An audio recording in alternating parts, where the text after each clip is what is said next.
प्रसन्न जोशी, नमस्कार. मुंबईतील मीरा भाईंदर परिसर आज अख्ख्या महाराष्ट्राला नीट माहीत झाला. त्याला कारण ठरलं इथं आज मनसेने आयोजित केलेला मराठी लोकांचा मोर्चा आणि इथं झालेला राडा.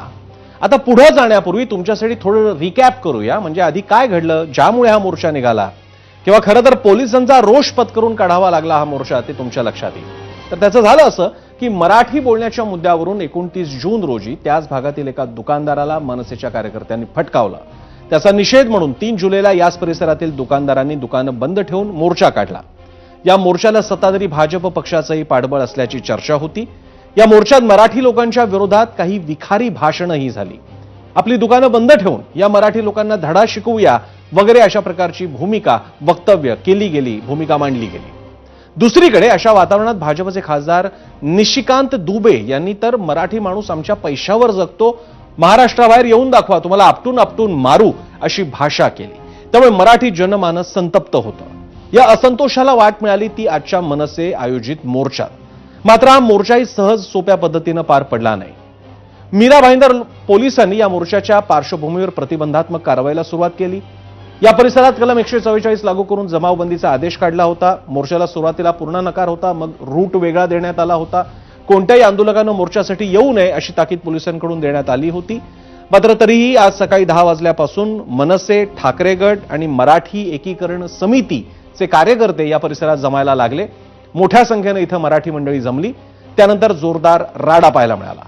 मीरा रोडच्या बालाजी हॉटेलपासून या मोर्चाची सुरुवात होणार होती. संपूर्ण मीरा रोड परिसरात सकाळपासून मोठा पोलीस बंदोबस्त तैनात करण्यात आला. पोलिसांनी या मोर्चाला परवानगी नाकारत कलम 144 लागू केल्यानं वातावरण संतप्त होतं. दरम्यान काल रात्रीपासून पोलिसांकडून मनसे, ठाकरे गट आणि मराठी एकीकरण समितीच्या कार्यकर्त्यांची धरपकड सुरू होती. मनसेचे जिल्हाप्रमुख अविनाश जाधव यांच्यासह अनेक पदाधिकारी आणि कार्यकर्त्यांना पोलिसांनी ताब्यात घेतलं. आज मीरा भाईंदर परिसरात Balaji hotel circle, Mira road ते मीरा रोड स्टेशन असा हा मोर्चा काढण्याचं नियोजन होतं.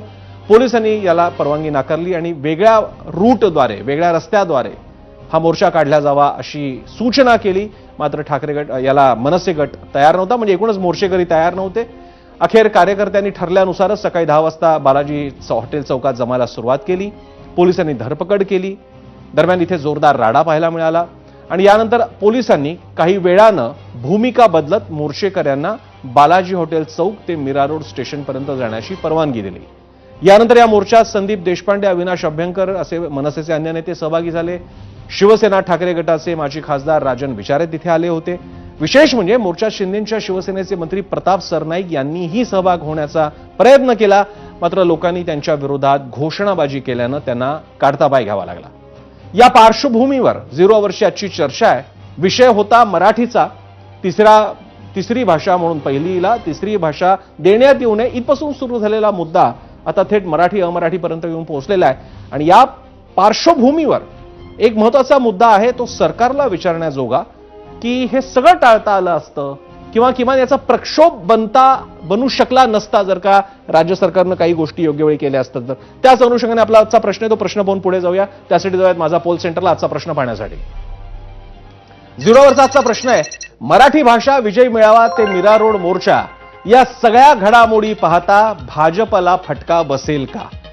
पुन्हा एकदा विचार सांगतो हा प्रश्न. मराठी भाषा विजय मेळावा म्हणजे जो परवा 5 तारखेला पार पडला ते मीरा रोड मोर्चा म्हणजे आजचा मोर्चा, या सगळ्या घडामोडी पाहता भाजपला फटका बसेल का? होय किंवा नाही यामध्ये आपण उत्तर देऊ शकता. एबीपी माझाचा आमचं Twitter handle, Facebook, YouTube, Instagram वरती जाऊन तुम्ही या प्रश्नाचं उत्तर देऊ शकता. म्हणजे त्याला कौल देऊ शकता. हा फटका कसा असू शकतो? हा एकूणच परसेप्शन बाबतीतला असू शकतो, हा महापालिकेतला निवडणुकीचा असू शकतो, हा स्थानिक राजकारणामध्ये असू शकतो आणि हा मराठी जनांमध्ये, खास करून मुंबई, ठाणे, MMRDA रिजनच्या भागामध्ये मराठी जनांना जी मधल्या काळात एक प्रचंड आकर्षण तयार झालं होतं भाजपबद्दल, नेतृत्वाबद्दल, त्या बाबतीत तडा जाणारा असू शकतो का? नक्की सहभाग द्या याच्या कौलमध्ये, याच्या वोटिंगमध्ये. दरम्यान पुढे जात असताना जेव्हा हा मोर्चा आज सगळा झाल्यानंतर जी परिस्थिती पाहायला मिळाली त्यामध्ये आपल्याला हेही बघायला मिळालं की मोर्चासाठी दादरहून नितीन सरदेसाई, संदीप देशपांडे हे रेल्वेनं मीरा रोडला दाखल झाले. मोर्चा संपल्यानंतर मीरा रोड स्टेशन परिसरात मनसे नेत्यांची एक छोटेखानी सभा झाली. याला ठाकरेंच्या शिवसेनेचे माजी खासदार राजन विचारेही उपस्थित होते. या सभेत मनसे नेत्यांनी जोरदार बॅटिंग करत मराठीचा अपमान करू पाहणाऱ्यांना इशारा दिला. त्याचवेळी स्थानबद्धतेतून सुटका झालेले अविनाश जाधवही सहभागी झाले होते. आपण बघूयात ते काय म्हणाले. देतो की ह्याच्या पुढे आमच्या नादाला लागायचं नाही. मराठी माणूस कोणाला ऐकणार नाही. आपली एकजूट, आपली एकजूट, आपली एकजूट. मराठी माणूस आगे बढ़ो. हिंदी नको. मराठीचा, मुंबईचा, मीरा भाईंदरचा आणि महाराष्ट्राचा.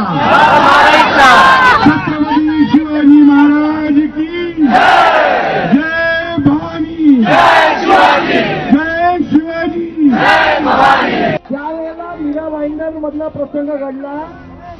त्यावेळेला मी एक ट्विट केलं होतं आणि सांगितलं होतं बेपारी आज बेपार करा, आमचे बाप बनायचा प्रयत्न करू नका.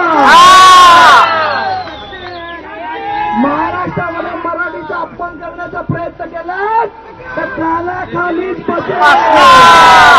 नरेश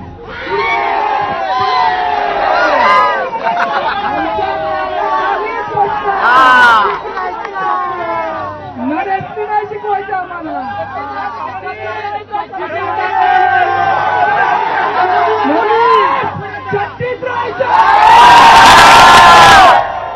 आम्ही सगळेजण फक्त आणि फक्त मराठी आहोत. आणि आम्हाला काय सांगतात, नाही तुम्ही हिंदू नाही, हिंदूला मारताय. हो आम्ही हिंदू आहोत पण हिंदी नाही. आम्ही हिंदू पण आहोत आणि मराठी पण आहोत.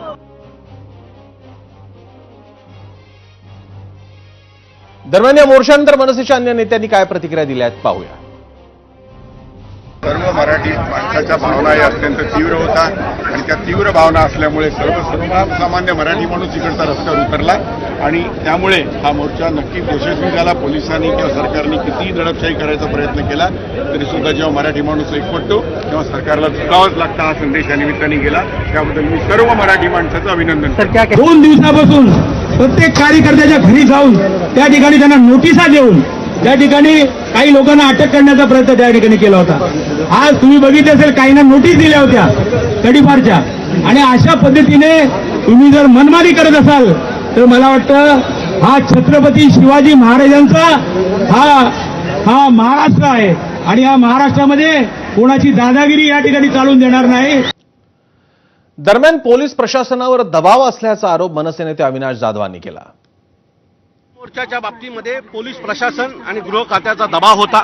सकाळी ज्यावेळेला पोलीस माझ्या घरी आले त्यावेळेला जे कोणी संबंधित अधिकारी माझ्या घरी आलेले मी त्यांना विचारलं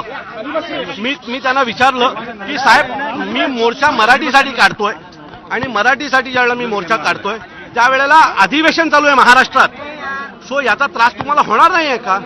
तर ते म्हणाले अविनाश मला हे सगळं माहिती आहे पण माझ्यावर खूप दबाव आहे मला इथनं घेऊन जाण्याच्या बाबतीत.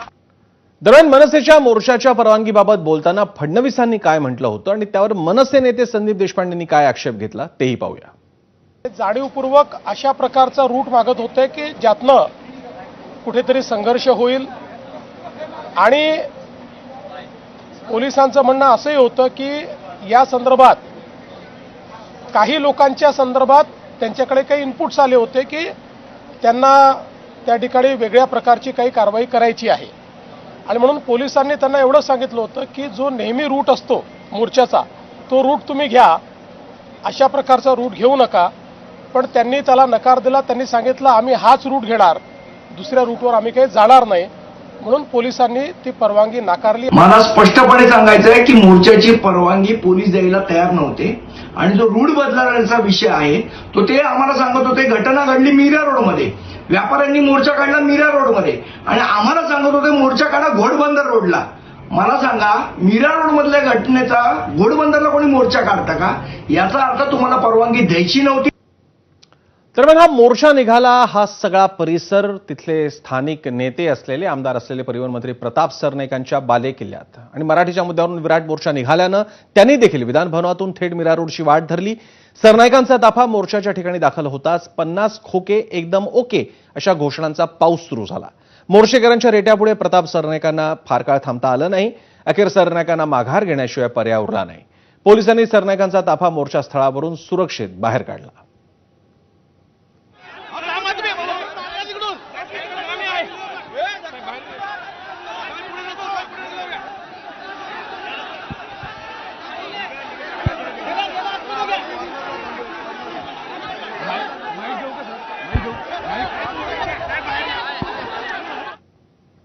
आणि याबद्दल स्वतः सरनाईकांशी आम्ही काही वेळापूर्वी संवाद साधला. त्यातला काही निवडक अंश आम्ही तुम्हाला दाखवणार आहोत. त्यामध्ये एक सरनाईकांना आमचा महत्त्वाचा प्रश्न होता की गेल्या काही दिवसापासून मग तो मराठी विजय मेळावा असेल, आज झालेला मोर्चा असेल, या सगळ्या घटना पाहता विद्यमान सरकारच्या विरोधात, ज्यामध्ये त्यांचा पक्षही आला, जनमत विरोधात चाललंय असं तुम्हाला वाटतं का?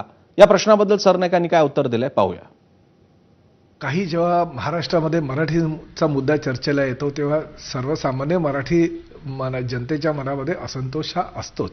पण जो असंतोष खरा आहे की खोटा आहे, जे सरकारने केलेले काम आहे ते चुकीचं आहे की बरोबर आहे, हे सुद्धा समजून सांगण्याचा प्रयत्न सरकार म्हणून आमचं कर्तव्य आहे आणि आम्ही ते सांगायला पाहिजे. कारण मोर्चा कशाला निघाला तर त्या व्यापाऱ्यांना मारहाण झाली त्यामुळे निघाला आणि व्यापाऱ्यांनी मोर्चा काढला म्हणून मराठी माणसांनी मोर्चा काढला, इतपत ठीक आहे. पण 5 जुलैचं काय 5 जुलैचा अर्थ होता एकत्र येण्याचा किंवा विजयोत्सव साजरा करायचा, ते मी माझ्या पत्रामध्ये म्हटलेलं आहे की शेवटी गेल्या अनेक वर्षापासून तुम्ही शिवसेनेचा अजेंडा राबवत असताना तुम्ही आतापर्यंत काय केलं हे सुद्धा लोकांना सांगायला पाहिजे. परंतु 3 वर्षाच्या कार्यकाळामध्ये सन्माननीय माजी मुख्यमंत्री एकनाथ शिंदे साहेबांनी ज्या पद्धतीनं या राज्यासाठी काम केलं, मराठी भाषेला अभिजात भाषेचा दर्जा माननीय पंतप्रधानांकडनं मिळवून दिला, साहित्य संमेलन असू दे किंवा अखिल भारतीय मराठी साहित्य संमेलन असू दे, प्रत्येक वेळेस ज्या वेळेस मराठीचा मुद्दा आला त्यावेळेस एकनाथ शिंदे साहेब त्याला सामोरं गेलं. किंबहुना काश्मीरमध्ये दुर्घटना जी घडली पहलगाममध्ये, सर्वप्रथम या देशातून कुठला मराठी माणूस पोहोचला असेल तर ते एकनाथ शिंदे साहेब पोहोचलेत. आणि दुसरी त्यांची योजना आहे की शिवसेनेच्या म्हणजे उबाटाच्या कार्यकाळामध्ये जी लोक मुंबई सोडून वसई, विरार, नालासोपारा ह्या परिसरामध्ये, अंबरनाथ, बदलापूर ह्या परिसरामध्ये गेली होती, त्या मराठी लोकांना परत आणण्यासाठी 30 लाख घरं बांधण्याचा त्यांनी इरादा जाहीर केला आणि त्या पद्धतीनं कामकाज चालू आहे. त्यामुळे 30 लाख घरं बनवली की मराठी कुटुंबियांना त्या ठिकाणी घरं देणार आहेत. त्यामुळे जो अजेंडा आज एकनाथ शिंदे साहेबांच्या माध्यमातून ह्या सरकारचे उपमुख्यमंत्री म्हणून ते करतायत, मला असं वाटतं की गेली 25 वर्षे तुमची सत्ता असताना तुम्ही या मराठी लोकांसाठी काही केलं ना, उलट त्यांना हद्दपार केलं. तर आता आम्ही जर काही चांगलं काम करत असो तर त्यामध्ये राजकारण आणता कामा नये. दुसरीकडे आम्ही त्यांना हाही प्रश्न विचारला की या सगळ्या प्रकारामध्ये जो शिवसेना पक्ष, त्यांचा पक्ष आहे, त्याच्यातला तो वेगळे 2 पक्ष झाले वगैरे सोडून देऊया आपण, पण शिवसेना म्हणजे मराठी माणूस, मराठी माणसाच्या न्यायी हक्कासाठी सुरू झालेली, स्वर्गवासी बाळासाहेब ठाकरेंनी सुरू केलेली संघटना, त्या पक्षाची ज्याचे आता नेते एकनाथ शिंदे आहेत त्यांची कोंडी झाली आहे का? एकीकडे आपण सरकारमध्ये आहात, भाजपसोबत आहात, समोर शिवसेना आणि मनसे आणि मराठी एकीकरण समितीच्या मोर्चे निघतायत, मेळावे होत आहेत, ही तुमची कोंडी आहे का? याही प्रश्नाला आपण त्यांना बोलतं केलं. बघूयात काय म्हणतात सरनाईक. जर कोंडी झाली असती तर शेवटी गेल्या विधानसभेच्या निवडणुकीला काही जास्त महिने झालेले नाही. 6 महिन्यापूर्वीच विधानसभेच्या निवडणुका झाल्या आणि एक म्हणजे ज्या पद्धतीनं महायुती सरकारला विजय अपेक्षित होता त्याहीपेक्षा काही पटीनं जास्त विजय आम्हाला मिळालाय. 80 जागा शिवसेनेचे धनुष्यबाणावर एकनाथ शिंदे साहेबांनी लढवल्या, त्या 80 जागांपैकी तब्बल 60 जागा आल्या. त्यामुळे मराठी अमराठी वाद हा मतपेटीच्या माध्यमातूनच दिसून येतो असं नाहीये.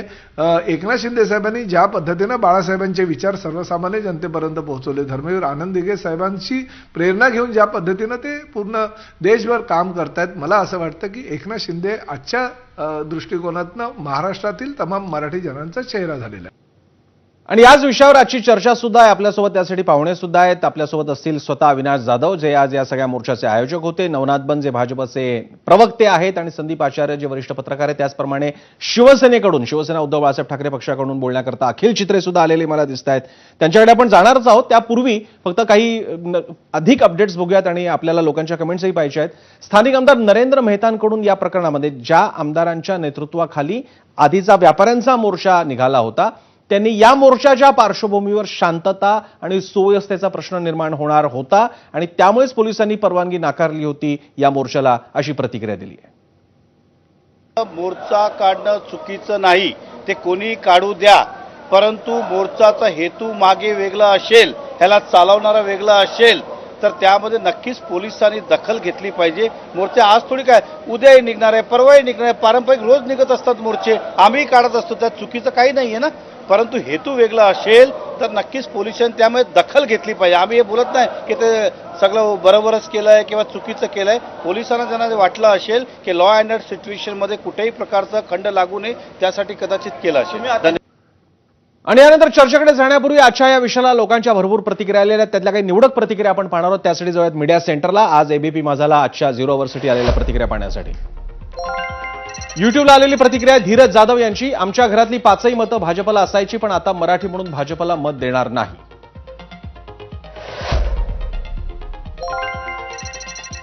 रोहन लिहितात, हिंदी सक्ती महाराष्ट्रावर लादून एका बाजूला भाजपनं परप्रांतीयांना खुश करण्याचा प्रयत्न केला, पण त्यामुळे मराठी माणसांची नाराजी ओढवून घेतली.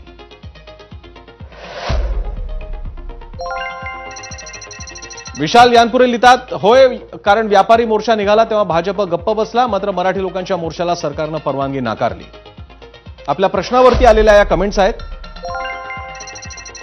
अमित जाधव लिहितात, निवडणुकीत भाजपपेक्षा जास्त फटका शिंदेंच्या शिवसेनेला बसेल, कारण हिंदुत्वाच्या नादात मराठीच्या मुद्द्यावर एकनाथ शिंदेंनी पाणी सोडलंय.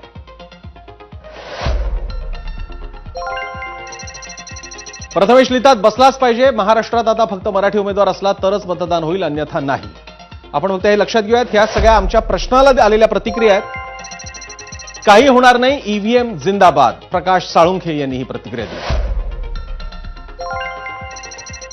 तर पवन लिहितात, काहीच फरक पडणार नाही, उलट जास्त जागा निवडून येतील, कारण जनतेच्या मताशी काहीच देणं घेणं नाही. ईव्हीएम आणि निवडणूक आयोग आहेच.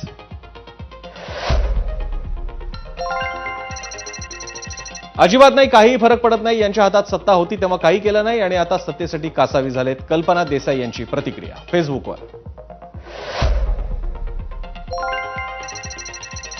तर सागर लिहितात, होय, नक्कीच भाजपला हा खूप मोठा धक्का आहे. इंस्टाग्रामवरती आलेली प्रतिक्रिया.